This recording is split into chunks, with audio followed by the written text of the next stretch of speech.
지난 주말 사이 강풍을 동반한 비바람에 수도권 곳곳에서 시설물 피해가 발생했습니다. 간판이 떨어지고 상가 건물이 정전되는 등 사고가 잇따랐습니다. 권민석 기자가 전해드립니다. 도로 한편에 구조물이 어지럽게 널려 있고 놀란 시민들이 걱정스레 지켜봅니다. 오전 9시 반쯤 경기 고양시 풍동에서 성인 키를 훌쩍 넘는 간판 2개가 강풍을 이기지 못하고 인도로 추락했습니다. 자녀와 함께 빵을 사러 나왔던 시민이 굉음을 듣고 황급히 대피하는 등 하마터면 인명사고가 날 뻔했습니다. 파란 불에 이제 횡단보도 건너는데 우당탕 소리가 나서 위를 봤더니 이제 그 간판이 떨어졌길래 이제 꼬마들이랑 셋이 피한 거죠. 김포시 장기동에선 아파트 외벽 일부가 강한 바람에 부서졌습니다. 마감재가 날아가고 바닥으로 떨어지는 등 아찔한 상황이 벌어졌습니다.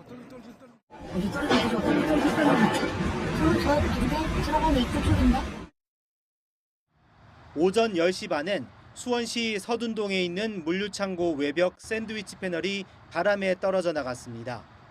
당시 도로를 달리던 버스는 아슬아슬하게 추락물을 피해갔습니다. 비슷한 시각 수원역 환승센터 1층 담벼락도 강풍에 힘없이 무너져 내렸습니다. 다행히 다친 사람은 없었고 소방당국이 긴급 안전조치를 진행했습니다. 수원 메탄동 일대에선 악천 후에 정전까지 발생했습니다. 상가 옥상에서 커다란 불꽃이 인 뒤 다른 건물까지 전기 공급이 일제히 끊겼다가 1시간여 만에 복구됐습니다. 수도권엔 세찬 비바람이 치고 곳곳에 쌀아구박이 내리는 등 종일 사나운 날씨가 이어졌습니다. YTN 권민석입니다. 어제 오전 11시 40분쯤 인천공항에서 화물을 옮기던 차량이 강풍에 밀려 비행기와 부딪히는 사고가 났습니다. 승객이 타기 전이라 다친 사람은 없었지만 인천에서 이탈리아 로마로 향하려던 비행기 출발이 지연됐습니다. 항공사 측은 화물과 승객을 대체 항공편으로 옮겨 출발했다고 설명했습니다. 이번에 강풍 피해가 발생한 건 수도권뿐만이 아닙니다. 전국 곳곳에서 건물 지붕이 날아가고 외벽 마감재가 떨어져 나갔고 한때 전기 공급이 끊긴 곳도 많았습니다. 이상곤 기자가 취재했습니다. 철제 지붕이 뒤집힌 채 아슬아슬하게 걸려 있습니다. 구조물은 엿가락처럼 휘어져 차와 사람의 통행을 막아섰습니다. 제주에 강한 비바람이 몰아치면서 시설물 피해가 잇따랐습니다. 가로수가 뿌리채 뽑히고 가로등도 쓰러져 소방이 긴급 안전조치를 벌였습니다. 부산에서는 주상복합 건물 외벽 마감재가 힘없이 뜯겨 나갔습니다. 순간 초속 30m가 넘는 태풍급 강풍에 나무와 표지판이 쓰러졌다는 신고가 수십 건 접수됐고 동구에선 변압기가 고장나 일대 일시 정전이 발생했습니다. 대전에선 조립식 건물이 통째로 날아가 도로 항복판에 나뒹굴었고 건물 유리창이 깨지거나 외벽이 뜯기는 사고가 이어졌는데 다행히 다친 사람은 없었습니다. 울산에서는 건물 지붕이 바람에 날아가 전신주를 덮쳤습니다. 이 사고로 50여 가구의 전기 공급이 끊겼고 긴급 복구 작업이 진행됐습니다. 또 대구 달성군 테크노밸리에서도 정전 사고로 11명이 승강기에 갇혔다가 구조됐습니다. YTN 이상곤입니다. 전국에 강한 돌풍을 동반한 비와 눈이 내린 가운데 서울에서 일요일인 어제 역대 두 번째로 많은 4월 눈이 기록됐습니다. 기상청은 북쪽 상공에서 찬 공기를 동반한 저기압이 남하하면서 일요일 새벽 사이 서울의 비가 눈으로 바뀌어 종로구 송월동 기상 공식 관측소에서 0.6cm의 적설이 기록됐다고 밝혔습니다. 이는 1907년 기상 관측 이래 서울에서 기록된 4월 최심 적설량 기준 역대 2위에 해당합니다. 역대 1위 기록은 1931년 4월 6일 2.3cm이며 어제 서울에 내린 4월 눈은 1931년 이후 94년 만에 가장 많은 눈입니다. 이 밖에 강원도 산간에 15cm 안팎, 경기 북부와 충청 일부 지역에도 1cm 안팎의 눈이 내렸습니다. 기상청은 찬 공기를 동반한 저기압의 영향으로 월요일인 오늘까지 전국에 비나 눈이 이어지고 특히 기온이 낮아 아침 출근길 도로 살얼음이나 빙판길이 우려된다며 미끄럼 사고에 유의해달라고 당부했습니다. 또 해안과 내륙으로 초속 20m 안팎의 돌풍이 지속할 걸로 보여 안전사고에도 각별한 주의가 필요합니다. 강원 일부 지역과 제주 산지에 잇따라 대설주의보가 발효됐습니다. 기상청은 오늘 새벽 4시 20분 홍천군에 대설주의보를 발효했습니다. 양구와 철원, 화천군 그리고 제주 산지 등에도 대설주의보가 발효된 상태입니다. 대설주의보는 24시간 동안 적설량이 5cm 이상으로 예상될 때 내려집니다.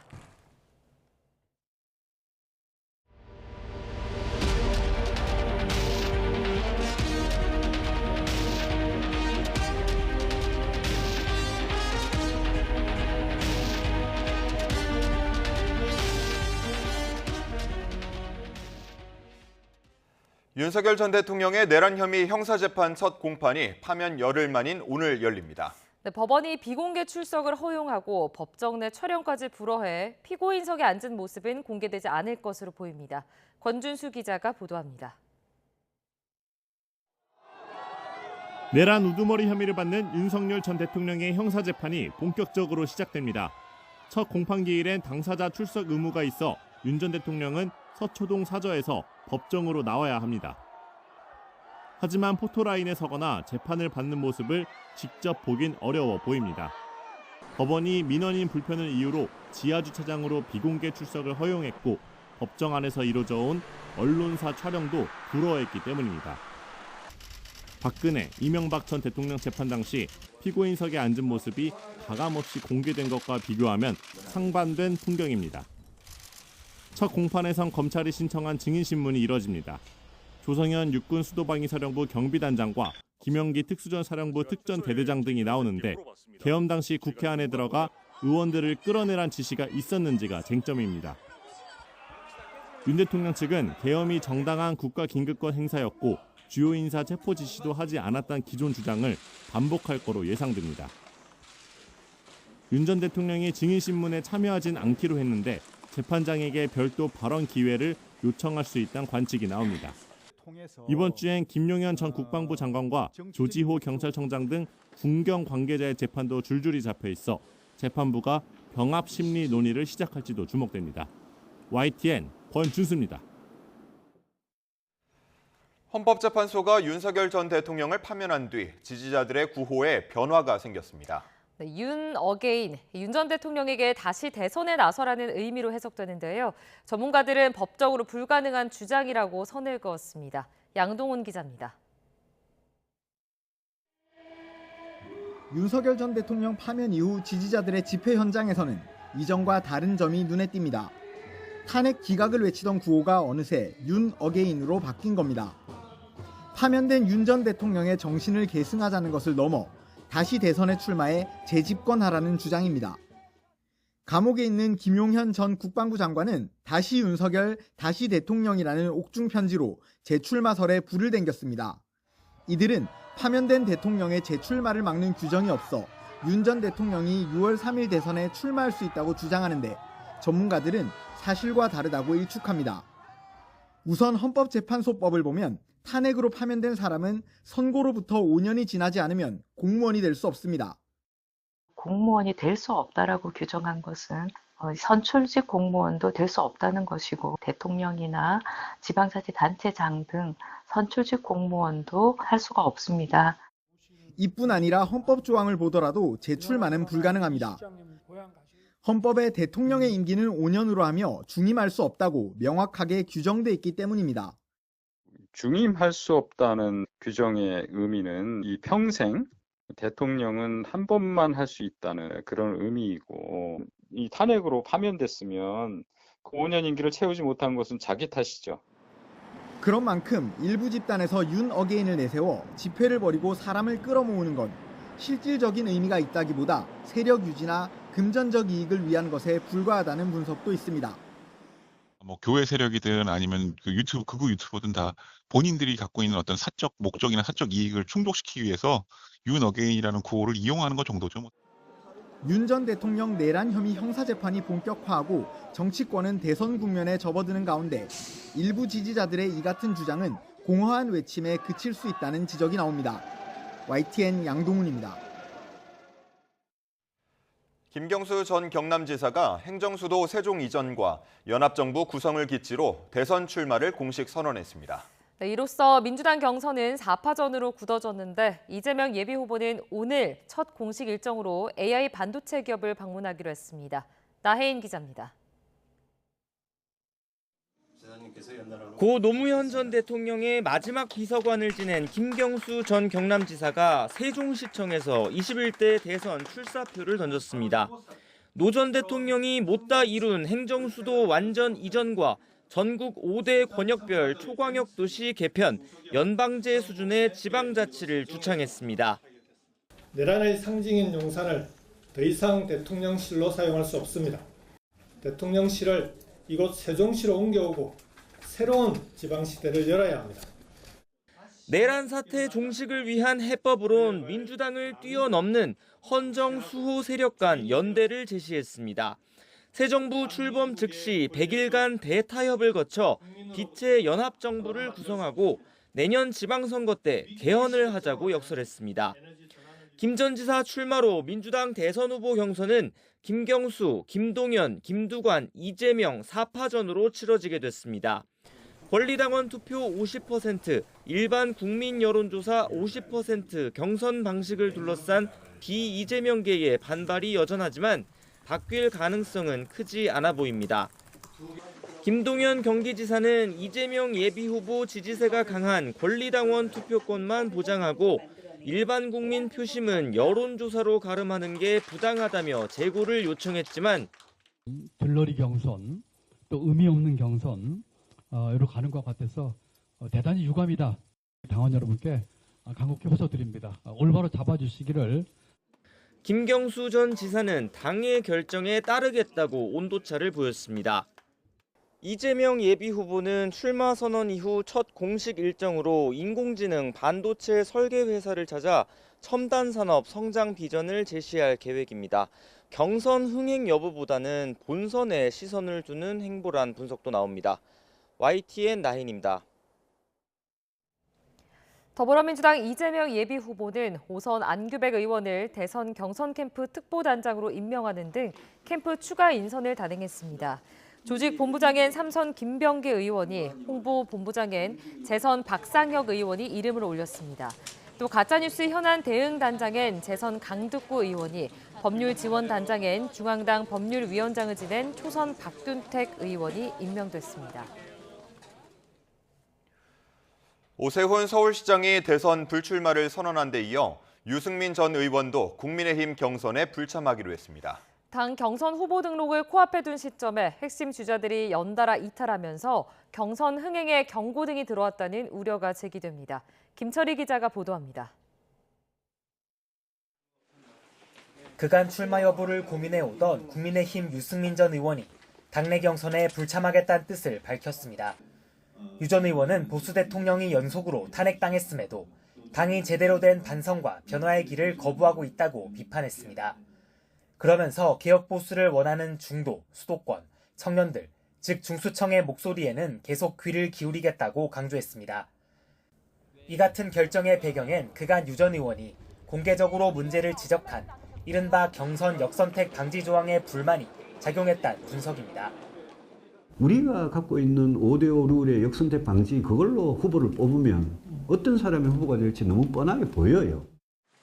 앞서 오세훈 서울시장의 불출마 결심엔 한덕수 대행 차출설이 작용했을 거란 해석이 많습니다. 한 대행이 총리 사퇴 뒤 무소속으로 출마하고 국민의힘 후보와 단일화를 할 거란 시나리오까지 흘러나오자 본선 진출이 좌절될 가능성을 염두에 두고 결단을 내렸단 겁니다. 실제 현역 의원들이 한대행 출마를 연일 공개적으로 촉구하는 등 한대행 등판을 바라는 당내 목소리는 점점 커지는 분위기입니다. 하지만 일각에선 이러한 각본의 배후에 윤석열 전 대통령 부부가 있다며 모략 정치의 재현으로 민주당 이재명 예비후보와 싸움에서 이길 수 있겠느냐는 비판도 잇따르고 있습니다. 그간 국민의힘은 예측 불가능성에 방점을 둔 경선을 통해 민주당과의 차별화는 물론 흥행까지 달성하겠다는 각오를 다져왔습니다. 하지만 핵심 주자들의 연쇄 이탈로 오히려 경선의 부정적 시각이 확산하며 주목도 역시 기대에 못 미칠 거란 우려가 커지고 있습니다. YTN 김철입니다. 국민의힘 안철수 의원은 오세훈 서울시장과 유승민 전 의원이 당 경선에 불참하기로 한 것은 안타까운 일이라면서 자신이라도 역할을 다해 중도층 표를 최대한 모으겠다고 밝혔습니다. 안 의원은 YTN 대선 주자에게 듣는다에 출연해 이번 대선은 양측이 꽉 뭉친 상태에서 중도층 표를 하나라도 더 가져오는 것이 중요하다며 이같이 강조했습니다. 국민의힘 경선 규칙이 중도적인 후보에 불리하지 않느냐는 질문엔 어떤 규칙 아래에서도 1등을 하기 위해 최선을 다하겠다고 답했습니다. 최근 당에서 제기되는 한덕수 대행 차출론에는 관세나 외교 문제 등 당면한 과제부터 해결하는 것이 국민을 돕는 길일 것이라면서 부정적인 뜻을 나타냈습니다. 대권 도전을 위해 시장직에서 물러났던 홍준표 전 대구시장이 서울 여의도에선 대선 출마를 공식 선언합니다. 홍 시장은 오늘 오후 서울 여의도 대하빌딩에서 대선 출마 선언과 함께 캠프 개소식을 진행할 예정입니다. 앞서 출마 선언 전엔 국민의힘 권영세 비상대책위원장과 권성동 원내대표를 예방한 뒤 중앙 당사도 방문하기로 했습니다. 당 경선 후보 등록 첫날을 맞아 유정복 인천시장도 후보 접수를 예고한 가운데 다른 주자들은 지역 등을 돌며 일정을 소화합니다.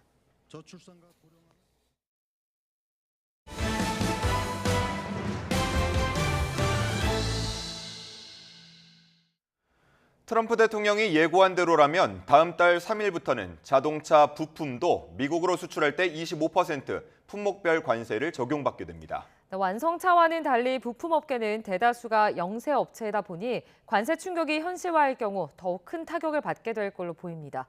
황혜경 기자가 보도합니다. 우리나라 대미 수출 1위 품목은 자동차로 지난해 342억 달러, 우리 돈으로 50조 원어치를 팔았습니다. 자동차 호실적에 힘입어 차 부품도 전년 대비 2.4% 증가한 82억 달러어치를 수출했습니다. 하지만 미국이 자동차에 이어 다음 달 3일부터는 부품까지 25% 관세를 부과한다고 밝힌 상황에서 걱정이 이만저만이 아닙니다. 관세가 높아지니까 이제 가격적인 부분에서 약간 좀 문제가 되겠지만 최종 유저 공장 납품하고 있는 곳들이 미국에 있는 곳이 있어가지고 일단 저희 사내에서도 일단 대응을 준비하고 있습니다. 미국의 자체 공장을 갖춘 견실한 중견기업도 예외가 될 수 없습니다. 생산 물량을 재조정하고 원가를 절감하는 등 대책을 마련하고 있지만 우려스럽긴 마찬가지입니다. 대비를 해야 되는 상황이니까 그냥 그렇다고 손 놓고 있을 수는 없는 상황이고 그냥 예의주시를 하고 있는데. 지난해 집계된 우리나라 자동차 부품 업체는 전체 2만 1,000여 곳. 이 가운데 5인 미만 기업이 절반에 육박하고 88%가 매출 100억 원이 채 안 됩니다. 특히 평균 영업이익률은 재작년 기준 2.9%로 제조업 전체 평균에도 못 미치는데 25% 관세로 대미 수출이 줄어들 경우 이들 2, 3차 협력사와 영세 기업들이 가장 먼저 주문량 감소, 매출 급감으로 연쇄 충격을 받을 가능성이 큽니다. 정부가 수출 기업을 지원하기 위해 개설한 관세 대응 119에도 관련 문의가 폭주하는 상황. 4월 5일 이전에 출항해서 5월 27일 전까지 도착한 물건, 그러니까 5월 26일까지죠. 그런 경우에는 10%가 면제입니다. 위기감이 팽배한 가운데 정부도 관세율을 낮추기 위해 미국과 막판 협상을 벌이는 한편 긴급 자금이라든지 세제 혜택, 수출 바우처 등 각종 지원책을 마련하고 있습니다. 하지만 관세 발효까지 얼마 남지 않은 상황에서 우리 산업 생태계를 지킬 안전망을 제대로 구축할 수 있을지 우려가 가시지 않고 있습니다. YTN 황혜경입니다. 관세 전쟁에 따른 국내외 불확실성으로 증시와 환율이 요동치면서 올해 한국 경제에는 먹구름이 가득합니다. 네, 글로벌 투자 기관들이 잇따라 성장률 전망치를 0%대로 낮추고 있는 가운데 정부도 이번 주 본격적인 대응에 나섭니다. 10조 원 규모 추가 경정 예산안을 발표하고 기준금리 동결 여부를 결정할 예정입니다. 김태민 기자의 보도입니다. 미국 트럼프 행정부의 오락가락 관세 정책에 국내 증시와 환율은 그야말로 롤러코스터를 탔습니다. 상호 관세 부과와 유예가 번복되는 사이 이번 달 코스피 변동률은 4년여 만에 최고 수준을 기록하고 있습니다. 1,500원 문턱까지 갔던 원달러 환율 역시 지난주 최고가와 최저가 변동폭이 67.6원에 달하며 불안을 키우고 있습니다. 대외 불확실성이 극에 달하면서 수출에 의존하는 우리 경제에는 후폭풍이 더 크게 불고 있습니다. 급등한 환율이 물가 상승과 내수 침체로 이어질 거란 우려도 나옵니다. 환율이 높다는 거는 또 우리 국민들의 구매력이 많이 떨어진다는 거죠. 우리는 이제 안에서 만들어지는 제품이나 원재재가 별로 없고 대부분 사와야 되는데 더 많은 돈을 지불함으로써 우리나라의 부가가치가 바깥으로 빠져나가는. 이런 상황에서 한국은행은 이번 주 목요일 금융통화위원회를 열어 기준금리를 결정합니다. 경기 부양을 위한 금리 인하 필요성엔 이견이 없지만 불안한 환율과 가계부채 등을 고려할 때 동결 전망이 우세합니다. 금리를 인하하게 되면 상대적으로 미국과 한국 간의 금리 격차가 더더욱 벌어질 수가 있고 원화 가치가 더욱 떨어지면서 환율이 높아지는 그러한 압력이 커질 수 있습니다. 앞서 정부가 예고한 10조 원 규모의 필수 추경안도 이르면 이번 주에 윤곽을 드러냅니다. 시장 기대에는 미치지 못한 규모지만 경기 부양 효과가 확실한 만큼 구체적 세부 항목과 통과 시기가 주목받고 있습니다. 정부의 추경안에 대해서 발표한다고 말씀을 드렸고요. 그다음에 여러 가지 이제 좀 실무적인 작업이 있기 때문에 최대한 빨리 제출할 생각입니다. 대내외 불확실성의 경랑 속에 0%대 경제 성장률 우려가 현실로 다가온 가운데 정부와 금융당국의 대응이 우리 경제 향방의 가늠자가 될 전망입니다. YTN 김태민입니다. 오늘의 주요 경제 일정입니다. 트럼프 미 대통령의 말 한마디에 흔들리고 있는 세계 증시. 지난주 우리 증시는 매도 사이드카에 이어 매수 사이드카까지 발동되면서 그야말로 롤러코스터 장세를 이어갔습니다. 지난 금요일 뉴욕 증시는 관세 전쟁에 대한 낙관론에 강세를 띠며 한 주를 마무리했는데요. 이번 주 금융시장은 어떻게 출발할지 YTN과 함께 확인해 보시죠. 배달의 민족이 오늘부터 음식 포장에도 수수료를 부과합니다. 이에 따라 소비자가 배달의 민족으로 포장 주문을 한 뒤에 직접 음식을 가져가도 점주들은 6.8%의 수수료를 내야 합니다. 배민은 포장 주문이 활성화되면 점주들의 배달료 부담이 줄어들 것이라고 주장하지만 거센 반발이 예상됩니다. 해양수산부가 오늘부터 2달 동안 전국 항만과 어항시설, 여객선 등 600여 곳에서 안전점검을 실시합니다. 특히 연안 여객선 점검에는 교수와 손해사정인 등으로 구성된 국민안전감독관이 참여합니다. 삼성물산 건설부문이 우수혁신 기술이나 아이디어를 가진 스타트업을 지원하는 공모전 접수를 시작합니다. 분야는 스마트 공동주택과 시니어 서비스 등이며 10년 미만 스타트업이면 신청이 가능합니다. 얼어붙은 내수 부진에 경고음이 들려오고 있습니다. 대표적인 서비스업인 숙박, 음식점이 1년 10개월 연속 불황의 늪에 빠졌습니다. 오동건 기자가 취재했습니다. 도시락 배달 음식점을 운영하는 40대 점주. 3년 넘게 영업을 했지만 요즘처럼 어려웠던 적이 없다고 호소합니다. 작년보다도 매출이 한 30% 이상 떨어지는 것 같아요. 올해 들어와서요. 작년 말부터 떨어지기 시작하더니 올해는 조금 더 많이 심해진 것 같습니다. 대표적 서비스 내수 업종인 숙박 음식업이 경기 침체 직격탄을 맞고 있습니다. 업종별 매출 기반으로 작성된 지난 2월 숙박 음식점업 생산지수는 103.8로 1년 전보다 3.8% 감소했습니다. 코로나로 가장 힘들었던 지난 22년 3월 수치에 근접했습니다. 흐름을 보면 상황은 더 심각합니다. 지난해 1월을 제외하면 1년 10개월 동안 전년 대비 수치가 꾸준히 마이너스를 기록해 장기 불황이 이어지고 있습니다. 특히 음식점만 놓고 보면 생산지수는 더 떨어져 100.4를 기록했고 올 1분기 폐업한 음식점은 13,580곳으로 지난해보다 2.5% 늘었습니다. 여기에 트럼프 행정부의 관세 변수 등 쉽지 않은 대외 환경까지 내수 경기에 찬물을 끼얹고 있습니다. 숙박, 음식업 같은 서비스업은 10억 원 매출이 발생하면 15명의 일자리를 만들어냅니다. 내수 침체가 이어지면서 굉장히 어려운 상황이고 대외적인으로도 트럼프의 고관세 정책 때문에 굉장히 어려운 상황이다. 대내외 어려운 여건 속에서 서비스업의 경고음까지 더해지면서 침체의 돌파구는 여전히 보이지 않고 있습니다. YTN 오동건입니다.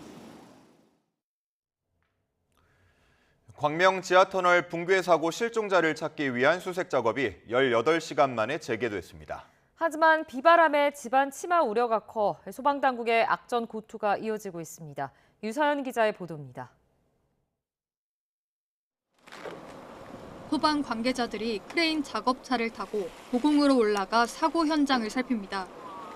광명 지하터널 붕괴로 연락이 두절된 실종자를 찾는 구조 작업이 재개된 겁니다. 추가 붕괴 위험으로 18시간이나 수색이 중단됐다가 가까스로 다시 시작됐습니다. 강우 영향으로 사고 현장 후면에 토사 붕괴 위험이 있어서 2차 사고가 우려되어 구조 작업이 지연되었으나 현재 토목 지질 전문가와 참여한 상황 판단 회의 결과를 바탕으로 구조 작업을 재개하였습니다. 하지만 비가 내려 집안이 계속 가라앉고 있고 낙하물 등 위험 요소도 상존하고 있습니다. 이 때문에 소방당국은 주변 펜스를 제거하고 컨테이너 등을 고정하는 안전 조치를 한 뒤 지하 수색에 주력할 방침입니다. 실종된 50대 노동자는 지하 35m 넘는 곳에 있는 거로 추정되는데 아직 생사 확인이 안 되고 있습니다. 휴대전화 위치 추적 신호도 끊겨 정확한 위치 파악조차 어려운 상황입니다. 앞서 함께 매몰됐던 20대 굴착기 기사는 사고 발생 13시간여 만에 극적으로 구조됐습니다. 소방당국은 관측기로 집안 침하 여부를 계속 관찰하면서 수색 작업을 이어갈 계획입니다. YTN 유선입니다. 경기 광명시 신안산선 지하터널 공사 현장 붕괴 사고 여파로 인근 초등학교가 안전점검을 위해 이틀 동안 재량 휴업하기로 했습니다. 경기도교육청은 사고 현장에서 50여 미터 떨어진 초등학교에 대해 오늘과 내일 휴업을 결정했다고 밝혔습니다. 1차 구조 진단 결과 학교 주요 구조물에 중대 결함은 없었지만 운동장에서 갈라짐이 발생해 추후 정밀 진단이 필요한 것으로 전해졌습니다. 학교 측은 그제 교육부 시설안전팀과 경기도교육청, 광명시청 등과 대책회의를 열고 휴업을 결정했습니다.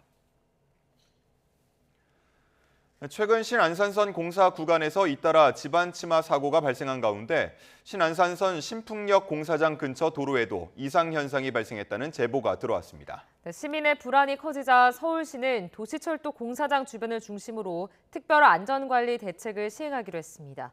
김연아 기자가 보도합니다. 서울 신길동 신풍역 3거리입니다. 왕복 6차선 대로인데 한쪽 도로가 솟아올라 작은 둔덕처럼 보입니다. 도로를 덮은 철판도 이격이 맞지 않고 차들은 기울어진 도로를 덜컹거리며 지나갑니다. 지난해 10월 찍힌 도로 사진에선 3거리 주변 모든 도로가 평평했는데 몇 달 사이 한쪽 도로가 계속 밀려 올라와 울퉁불퉁하게 바뀐 겁니다. 해당 도로 바로 옆엔 27년 개통하는 신안산선 공사가 한창입니다. 최근 강동구 명일동 공사장 근처에서 대형 땅꺼짐 사고가 발생하고 경기 광명시에서도 신안산선 지하터널이 붕괴한 뒤 이곳 주민들의 불안도 커지고 있습니다.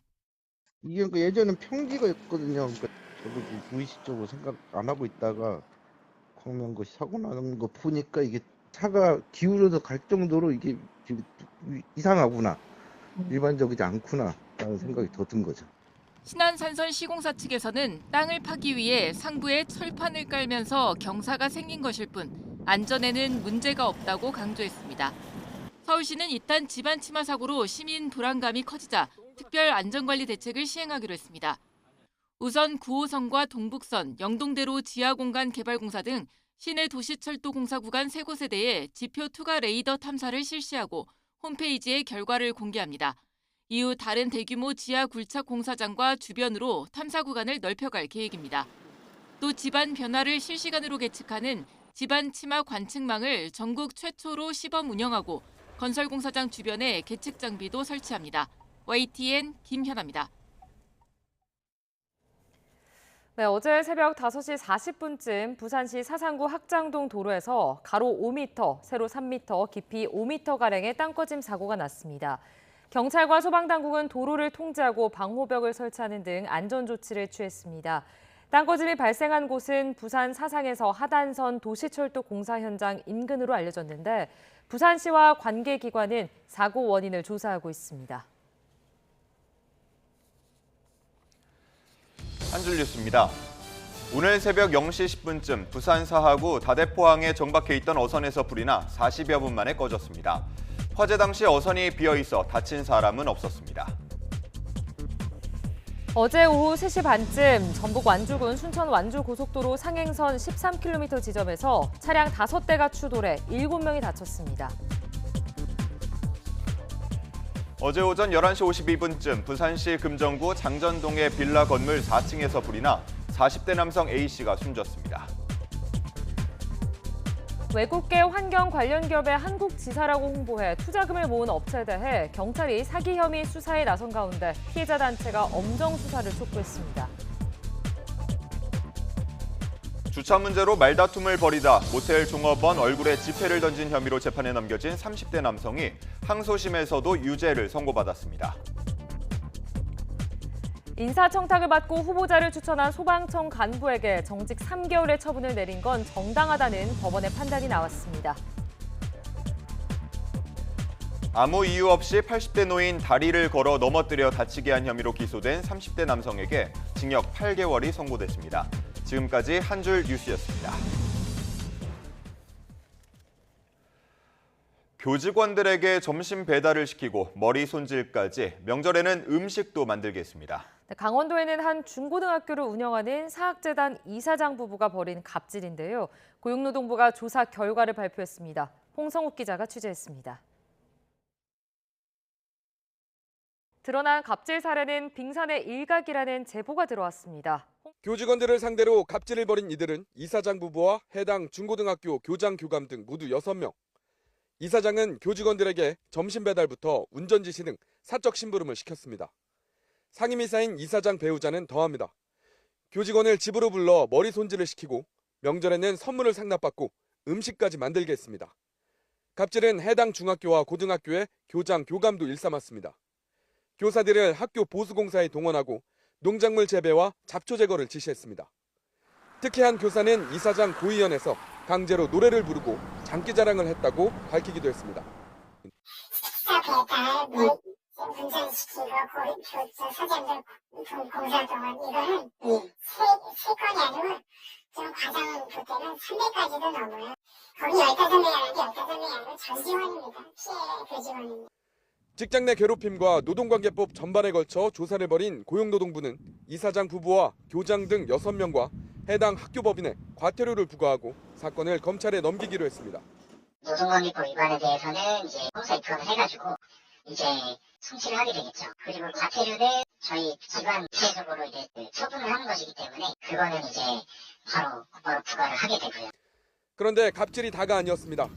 학생 교육에 사용해야 할 교비로 이사장 집과 집무실 공사를 벌였고 가전제품까지 사서 채웠습니다. 급식소에 카페를 설치해 행정직원들에게 일시키고 수익금은 이사장이 챙겼습니다. 앞서 국민권익위원회도 이 같은 이사장의 횡령과 유용을 적발해 사건을 검찰에 넘겼습니다. 해당 학교법인은 이 같은 문제가 드러나자 이사장과 상임이사를 지난달 해임했습니다. YTN 홍석입니다.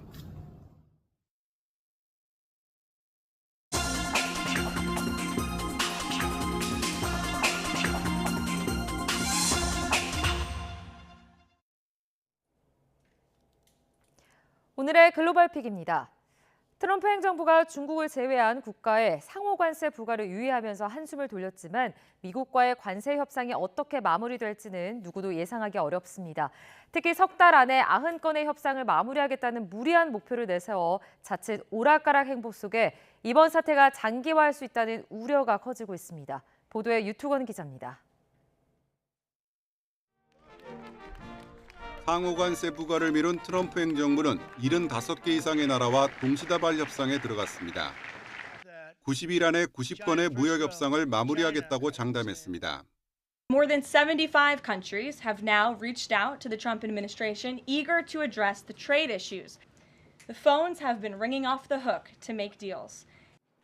하지만 많은 전문가는 현실적으로 불가능한 목표라고 비판하고 있습니다. 실제로 트럼프 일기에서도 한미 FTA의 자동차와 철강 조항을 개정하는 데만 8개월이 걸렸고 북미 3개국 무역협정 개정에는 2년 넘게 걸렸습니다. 더구나 협상의 핵심인 재무부와 무역대표부 고위직 상당수는 아직 공석으로 남아 있습니다. 이들 부처는 우크라이나 광물협정 업무에도 매달리고 있습니다. 백악관은 과거와는 다른 형태의 협정을 추진하는 만큼 충분히 가능하다고 반박했습니다. Jameson Greer, Howard Lutnick, Scott Bessent, whoever's sitting in the room with Japan or South Korea, the boss is going to be the lead negotiator, and we can get that done. 하지만 구체적으로 어떻게 추진할진 명확하게 밝히지 않아 시장의 불안감은 해소되지 않고 있습니다. 일부 국가를 제외하곤 관세 부과 유예만 계속 연장되면서 협상이 장기화할 가능성도 제기되고 있습니다. We would far from say that uncertainty is over, but it's still not clear what the end game is for Mr. Trump in terms of tariffs and how countries will negotiate. 이런 우려를 뒷받침하듯 유럽연합의 무역 담당 대표가 첫 관세 협상을 위해 워싱턴을 방문하지만 정작 베센트 재무장관은 아르헨티나를 방문하느라 자리를 비울 예정입니다. YTN 유토건입니다. 도널드 트럼프 미국 대통령이 중국의 해상 장악력을 약화하려는 시도를 본격화하고 있습니다. 중국을 바다에서 몰아내기 위해 중국 선박에 대한 강력한 제재에 나섰습니다. 권영희 기자가 전해드립니다. 중국 견제를 가장 중요한 외교 전략으로 삼고 있는 트럼프는 해운업계에서 중국의 막강한 영향력을 두고 볼 수 없습니다. 1999년 5%에 불과하던 중국의 상업 선박 점유율은 2023년 50% 이상으로 증가했습니다. You know, we lost our way for many years. We haven't done anything. We used to build a ship a day, and now we essentially don't build ships. 지난 1년 동안 중국 조선소에서 건조된 선박 2,717척이 미국 항만에 입항했습니다. 입항 건수만 16,000회가 넘습니다. We need to have alternatives to Chinese shipping. We're trying to create a market and a demand for alternatives to Chinese shipping construction. 미국 무역대표부는 중국산 선박이나 중국이 운영하는 선박을 사용하는 해운사에 막대한 입항 수수료를 부과할 방침입니다. 중국 해운사는 최대 100만 달러, 중국산 선박을 보유한 선사는 항구당 최대 150만 달러입니다. 미국 내에서도 해운업계는 물론 에너지와 농업업계를 중심으로 우려가 커지고 있습니다. 세계 벌크 화물 운송 선박의 절반이 중국 조선소에서 건조됐습니다. 미국산은 0.2%에 불과합니다.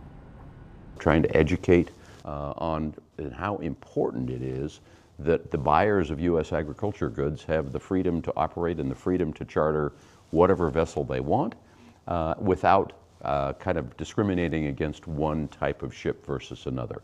선박 건조 역량과 경쟁력은 없지만 중국은 바다에서 몰아내고 싶은 미국의 이런 조치는 물류 가격에 큰 인상을 불러올 게 뻔합니다. 글로벌 물동량 위축으로 해운 시장의 불확실성도 커질 전망입니다. YTN 권영입니다. 도널드 트럼프 대통령이 현지 시각 12일 종합격투기 UFC 경기 관람을 위해 플로리다주 마이애미의 카세아 센터를 찾았는데요. 그런데 로버트 F 케네디 주니어 보건복지부 장관의 배우자이자 영화 배우인 셰릴 하인스의 악수 요청을 무시한 모습이 담긴 영상이 공개되면서 소셜미디어에서 화제가 되고 있습니다. 트럼프는 케네디 장관과는 악수를 한 뒤 가벼운 포옹까지 했지만 바로 옆에서 손을 내밀고 있던 하인스를 보고는 그냥 지나쳤습니다. 하인스가 당황한 표정을 지으며 민망해하는 장면까지 공개되면서 소셜미디어에서는 아주 잔인한 순간, 트럼프의 모욕이라는 제목까지 붙였습니다. 도널드 트럼프 미국 대통령이 지난주 금요일 실시한 건강검진에서 신체와 인지능력 모두 건강한 상태인 것으로 확인됐습니다. 백악관이 공개한 건강검진 결과를 보면 주치의는 트럼프 대통령이 국가 원수이자 총사령관의 임무를 수행하기에 충분히 적합하다고 밝혔습니다. 폐렴에서 회복 중인 프란치스코 교황이 성 베드로 광장에 또 깜짝 등장했습니다. 교황은 현지 시각 13일 종려주일 미사 후 휠체어를 타고 성 베드로 광장의 모습을 드러낸 뒤 마이크를 통해서 신자들에게 행복한 종려주일, 행복한 성주간이라고 인사했습니다. 지금까지 글로벌 픽이었습니다. 전국의 강풍과 우박이 몰아쳤지만 악천후 속에도 프로야구 5경기가 모두 열렸습니다. 어느 팀이 승리의 웃음을 지었을까요? 허재원 기자가 보도합니다. 4월 중순 같지 않게 굳은 날씨에도 잠실 라이벌전을 보기 위해 팬들은 경기장을 가득 메웠습니다. 두산 선두타자 정수빈이 2루타로 출루하자마자 우박이 쏟아지며 경기는 7분간 중단됐습니다. 경기 중단과 재개를 반복하게 한 악천후는 두산에 유리하게 작용했습니다. 어깨가 식은 듯한 LG 선발 송주영은 평소 같지 않게 밀어내기 실점을 허용했고 4회에는 무리한 수비로 무사 1-2루 위기를 자초한 데 이어 폭투까지 던지며 크게 흔들렸습니다. 결국 LG는 손주영을 일찌감치 교체했는데 두산의 케이브가 바뀐 투수 이지강을 상대로 왼쪽 담장을 넘어가는 석점 홈런을 터뜨리면서 일찌감치 승부를 갈랐습니다. 이후 6회에도 2점을 추가한 두산은 LG를 9대2로 꺾고 4연패에서 벗어났습니다. 대전에서는 한화가 선발 문동주의 호투 속에 키움을 7대1로 꺾었습니다. 타선이 차곡차곡 점수를 뽑아내는 동안 문동주는 6회까지 삼진 6개를 잡아내며 한 점만 내주고 올 시즌 첫 승을 챙겼습니다. 222일 동안 승을 못해가지고 항상 좀 죄송한 마음이 있었는데 그래도 오늘 그렇게 승하고 좋은 경기를 보여드린 것 같아가지고 기분 좋은 것 같습니다. 전날 최하위까지 떨어졌던 기아는 외국인 선수 위즈덤의 홈런 2방을 앞세워 SSG를 11대5로 따돌리고 하루 만에 꼴찌에서 탈출했습니다. 기아 선발 올런은 7이닝 2실점으로 호투하며 승리 투수가 됐습니다. YTN 허정훈입니다. 월요일인 오늘도 전국에서 비나 눈이 오겠습니다. 현재 레이더 영상을 보면 중부지방과 전북, 경남 지역에 비구름이 지나고 있는데요. 오늘도 많은 눈이 예보된 강원도에는 대설주의보도 내려져 있습니다. 내일 새벽까지 강원 산간에는 최고 8cm, 경기 동부와 강원 내륙에 최고 5cm, 그 밖에 내륙 지역에 1cm 안팎의 눈이 쌓이겠습니다. 강수량은 5에서 20mm 정도인데요. 벼락과 우박을 동반하며 요란할 것으로 보여 조심하셔야겠습니다. 거센 바람도 계속됩니다. 전국적으로 초속 15m 안팎의 돌풍이 불 텐데요. 대부분 해상에는 풍랑특보가 내려져 있고요. 강풍특보는 해안가로도 확대 발령되겠습니다. 추가 시설물 피해 없도록 주의하셔야겠습니다.